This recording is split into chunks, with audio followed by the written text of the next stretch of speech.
এই দেখুন একটা সুন্দর ড্যাম, আমরা এটা পার করছি। এই দিয়ে গাড়ি যাতায়াত করে।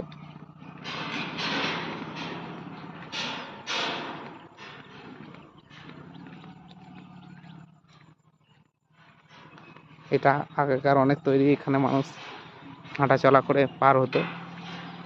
এদিকে নদী, এদিকটা নিচে দিকে।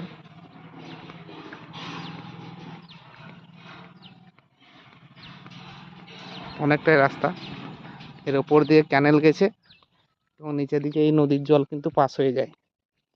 এটা অস্বাভাবিক ব্যাপার, নদীর ওপর দিয়েও জল যাচ্ছে, নিচে দিয়েও জল যাচ্ছে। ভিডিওটা কেমন লাগলো অবশ্যই কমেন্ট করবেন এবং বেশি বেশি করে শেয়ার করবেন।